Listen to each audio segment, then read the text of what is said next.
Hey everyone, it's Tiffany Cherie, and oh my gosh, it has been way too long since I made a video. I just wanted to say a big apology that it has been quite a few months. I know I recently made a video that was like, I'm back, and then I was like, just kidding.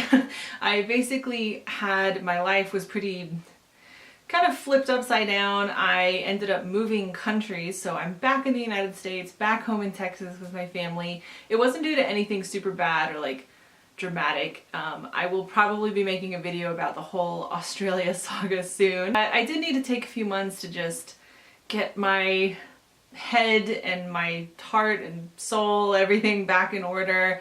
I'm still getting used to living back in the United States. Like, I do want to say a big thank you to all of my new subscribers and everyone else who has been with me for this whole time and who's returning. Just a big hello and thank you for sticking with me. I'm also going to be making a Hashimoto's and weight loss update soon because I've lost 30 pounds in 3 months and I just have so many good things to say about this new doctor that I found here in Texas, the new thyroid medicine I'm on, the new diet I'm eating. Like, everything has just been like seemingly like kind of falling into place, which is really good. So that will be coming soon, and I thought today I would kick off my first video back in the United States with a story time. So I would really like this story, as disgusting as it is, to serve as a big red flag for everyone. Just let me be your red flag.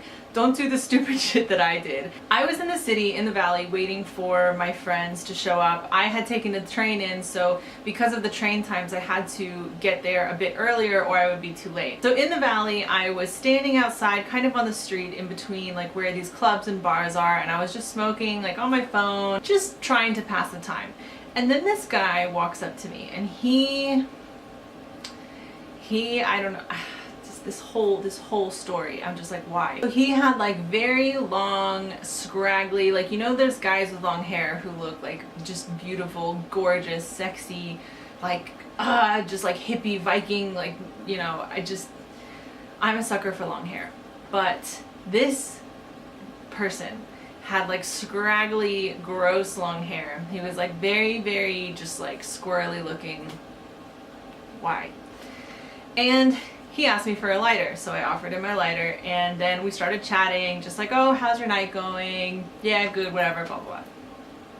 You know, just the normal, stupid bullshit chit-chat. So I tell him that I'm waiting for my friends and that they're supposedly going to be an hour away, so now I'm just trying to find something to do for an hour, so that's why I'm out here and not actually inside a club or inside a pub or bar or anything.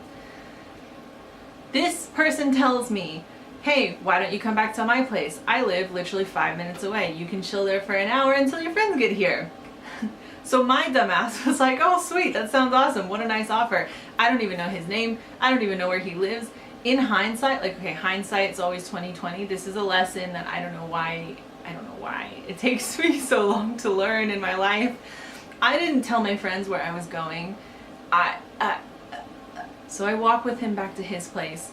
And most of the time you'd think that an apartment that was smack dab in the middle of the city would be really nice and like, you know, bougie. His was not. His was like right above the train station, and we had to walk up all these crazy ass stairs, and it was like a maze getting to his place, which again should have been another red flag. So we go into his apartment, and it's a 1-bedroom, like it's just all open. So there's the kitchen, the bed is on the ground, that's just pretty much it. He locks the door behind me. And I'm like, okay, that's cool. He doesn't want anyone breaking in. So I sit down with him at his desk, and we're pretty much facing each other. He's showing me some music he's listening to, like he starts putting on some local, like Queensland, Brisbane bands, and I'm like, oh, you know, whatever, this is passing the time, like I'm not really registering what's happening. He starts to take from the ashtray, I don't know if y'all know what like making roaches are, the little bits that were at the end next to the filter, he was taking those, sprinkling them into a new joint, I guess. So as he's doing this and I'm trying to listen to the shitty music he's playing, I start to notice out of the corner of my eye that there is things moving on the desk. Like there's just this weird movement. I thought it was because I didn't have my glasses on, because when I take my glasses off, it's party time. No. I look on the desk and there's little cockroaches crawling up the side of the desk, along it, into the keyboard, across the monitor, into the ashtray. And so I start to freak out and I stand up and I'm like, okay, I think now is the time that I need to go. I get on my phone and I pretend that I got a text message from one of my friends. And I'm like, oh, hey, my friends are here. Thanks for letting me like listen to your music. I am gonna go. And he's like, I thought your friends were gonna be an hour. And I was like, yeah, the train just went really fast. I don't know how, it just started going really fast and they got here now, so I gotta go. So I get up to go to the door, but realize that it's locked.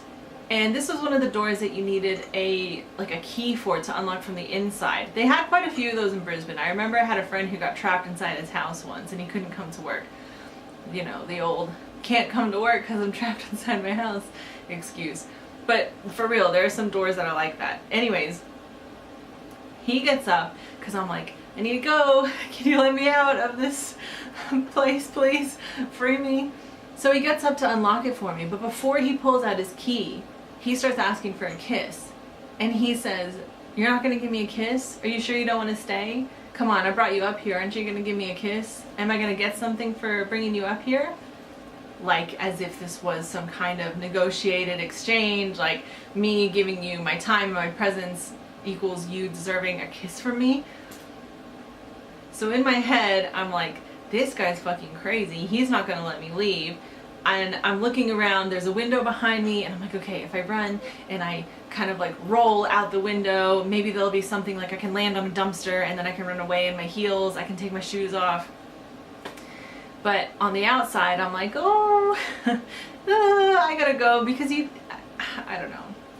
I feel like this is where my sense started kind of kicking in finally, because I realized that if I was maybe too aggressive or, you know, too like fuck off, like I was still locked inside his house. So I was like, oh yeah, like yeah, I'll give you a hug. just, you know, open the door, please let me out.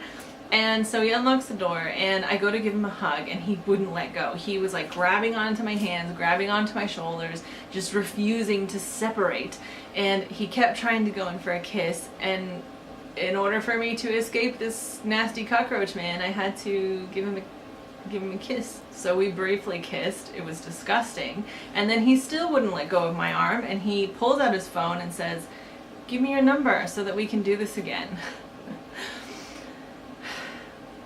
I feel like there is a certain time period in the past where you could give someone a fake number and get away with it. But now if you give someone a number, they're going to call you straight away and check and make sure that you gave them the right number. So I had to give him my number. And then I finally escaped and I sat on a bench for the rest of the hour waiting for my friends for real. He texted me for about 2-3 months. I never texted him back and thank God I never saw him again. But at the same time, I didn't have the heart to reply to him and say, you know, because he was asking, why aren't you talking to me? Why aren't you calling me back? I just didn't have it in me to be like, because you live with a cockroach colony and you wanted to trap me and make me your cockroach colony queen, which is not romantic. So there you go, guys. That was my story. Please, if you're going to learn anything from this story, don't go into strangers' houses that you don't know. Especially without telling your friends, especially without having a plan of escape, and maybe some bug spray. So there you go. I hope you all enjoyed. Let me know in the comment section down below if you've ever had a similar horrible experience like that. Wherever you are in the world, I hope you're having a beautiful day. Bye!